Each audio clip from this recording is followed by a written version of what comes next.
Hello, బాగున్నారా? ఇవాళ ఒక రెసిపీ చెప్తున్నాను మీకు. వంకాయ టమాటా పచ్చడి, ఈ పచ్చిమిరపకాయలు, ఈ రెసిపీ చేసి మీకు చూపిస్తా. తర్వాత బంగాళదుంప వట్టించి కారం చల్లుతాను, ఇదొకటి చూపిస్తాను మీకు. దీనిలో చింతపండు కూడా వేయాలి. వంకాయ టమాటా పచ్చడికి రెడీ చేశాను అన్నీ. స్టవ్ వెలిగించి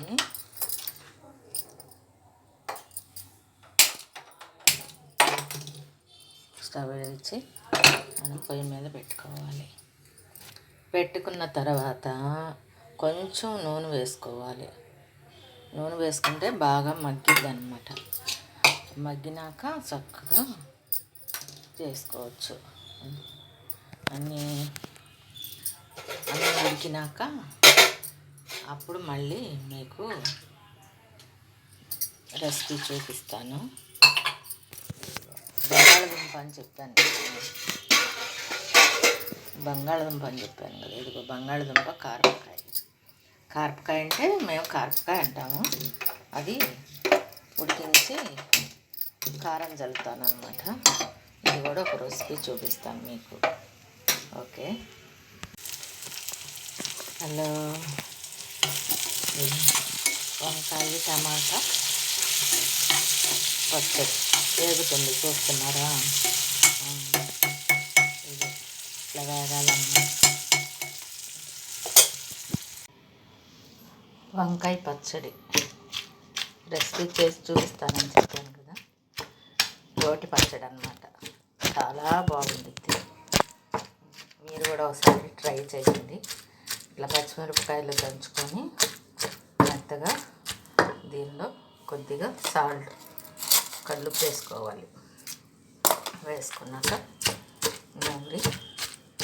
బాగా నూరండి. అంత నూరిన తర్వాత చక్కగా ఈ ముక్కలు కూడా వేసుకోండి. ఇంకా మగ్గిన ముక్కలన్నీ ఇవి కూడా వేసుకొని నూరుకోండి. చాలా బాగుంటుంది. ఒకసారి ట్రై చేయండి. అంటే అందరూ చేస్తారు, నేను కొత్తగా రెసిపీ చేసి చూపిస్తున్నాను మీకు. నచ్చితే చేసుకోండి, చేసి నాకు కూడా చెప్పండి.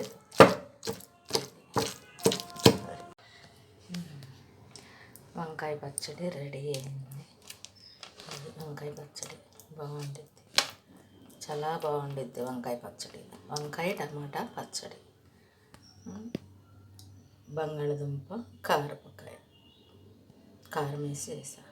ఇది పొట్టి పచ్చిమిరపకాయలు, ఉల్లిపాయలు, చింతపండు వేసి పచ్చడి నూరాను. చూడండి, బాగుంటుంది. చేసి చూసుకోండి, చాలా చాలా బాగుంటుంది.